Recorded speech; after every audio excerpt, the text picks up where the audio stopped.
I hate this part of the breakfast because I have to interrupt some great conversation that's going on.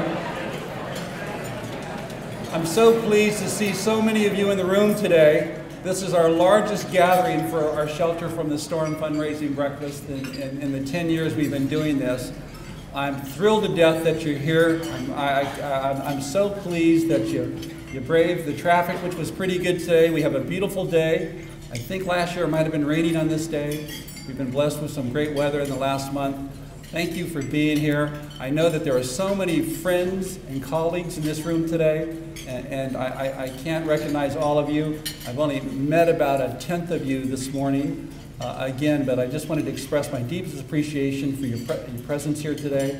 It's coming together in this event that tells us that we're doing something right, that we're reaching out to the community, giving people an opportunity to learn a little bit more about Volunteers of America. We're thrilled to death. I know we have people that have come down from Reno, that have come in from the Bay Area to be here, even a colleague that's come up from San Diego to be here today. So we're just thrilled to death with the turnout. I hope we have an occasion to have you leave here today a little bit better knowledge about Volunteers of America, some of the work we do, and with that, now that I have your attention, I'm going to start. My name is Leo McFarland. I'm the President and CEO for Volunteers of America, Greater Sacramento and Northern Nevada. It's a big territory. We have been gathering, as I said now, for the last 10 years to share with you the wonderful work of this organization. We succeed because caring people like you have pledged to make a difference in our community. I'm grateful for each of you. Your presence today tells me that you care about making a difference in the lives of frail seniors, homeless children, or maybe there's a special place in your heart that connects you to the work we do with kids who age out of foster care. This morning we will share with you compelling stories, wonderful successes, and lessons learned.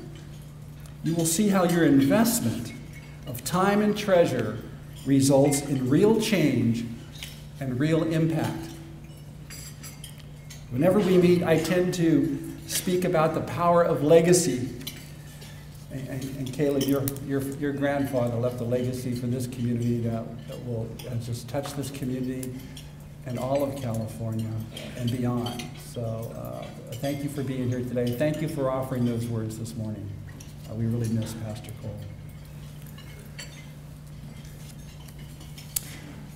You know, whether your legacy resides in the form of your children, as I hope mine does, or your church, or the museums and community venues that we hold as important parts of a sustainable community, I believe each of us has the potential to leave a lasting imprint on the neighborhoods that we live in and that we play in, an imprint that reflects our passion, our hopes, and our dreams. For me, that legacy is reflected in the important work we do at Volunteers of America every single day. I wake up each morning with a prayer that I can challenge myself to make a difference in someone's life, to somehow plant the seeds of a miracle. I look at all of you today, and I know that within this hour together, we will plant a few seeds today. And just as in the past, we will see the resulting fruit of our labor. I know that for a fact. Let me give you a couple of examples of some of the work we've been doing. Our Winter Sanctuary program, as Cassandra spoke about, initiated a legacy of hope in the faith, as the faith community came together to welcome the homeless in their halls, in their community rooms. I saw good people putting their faith into action as they provided safe shelter, emotional comfort, meals, haircuts, clothing, and a great deal of love. As a community, we raised over $150,000 to operate the Winter Sanctuary program this year. But we know, in order for the Winter Sanctuary to continue into the future, it must find a permanent place in the heart of those who want to see an end to homelessness. For just $11 per person, we can not only keep people safe and warm and dry, but we can save lives. You know, I've told you in the past about Emma, 72-year-old Emma, who came to our senior safe house when we first opened the doors 2 years ago. Found wandering the streets by a Sacramento Sheriff's deputy, she was brought to the Senior Safe House for protection. Emma wore the physical and emotional scars of abuse and neglect. She was a victim. She found safety and security in the hands of volunteers who help staff the Senior Safe House, a program that relies 100% on personal gifts, no government funding, 100%. We have an opportunity to make sure that it will always be there for the next Emma who stands in need of our protection and our help. And I know that today that scattered throughout the room are many of the volunteers that volunteer at the Senior Safe House. And I just thank the Lord for what you're doing on behalf of those abused seniors. To all of you, thank you very much. I want you all to join with me and become a part of the Sacramento legacy that has helped over 60 abused seniors in the last 24 months. You can help me ensure that we never turn away any seniors who have been the victims of elder abuse. It costs over $200,000 a year to run the Senior Safe House. That averages out to about $91 per person per day. Please help me keep this legacy alive in our community, not just for today, but for years to come. Keep us in your heart for prayers. And speaking of years, after 6 years, I know my architect is in the room. After 6 years of planning and development, I am pleased to announce that 2 months ago, we completed the construction of 15 units of permanent supportive housing for persons with disabilities. This beautiful new housing complex offers 100% handicap access for folks in wheelchairs or who have physical disabilities, but who can live independently. Through a partnership with HUD and the Sacramento Housing and Redevelopment Agency, and with support of donors like you, we created permanent housing development that will serve the disabled in our community for decades to come.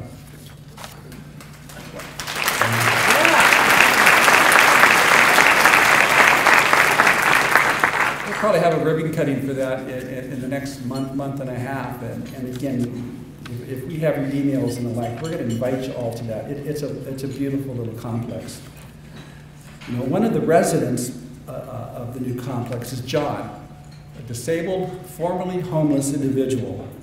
John is in constant pain and in need of a walker to assist him with his mobility.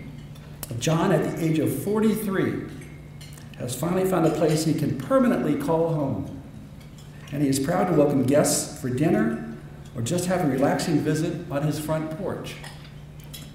The Centennial Place Apartments, named in honor of our 100 years of existence in Sacramento, is now fully occupied and is added to the more than 700 units of affordable housing managed by my dedicated staff. You know, 20 years ago, government funded most of the dollars necessary to run programs like our family shelter and our recovery programs. But those grants have steadily declined. Add in the rising cost of gasoline, food, and rent, and nearly every one of our programs that we operate today has a funding gap. And for this fiscal year, our funding gap alone was $1.4 million. Big number.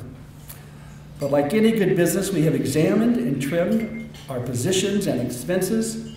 We have let go of programs that no longer matched our target areas, and we have managed well, but the cuts have not completely closed the gap. To those of you who are members of the Shelter from the Storm Giving Society, this message is for you.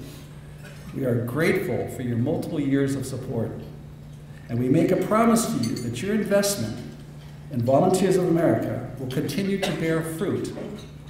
It is estimated that for every dollar invested in Volunteers of America programs, the community saves $10 in health care costs and criminal justice costs.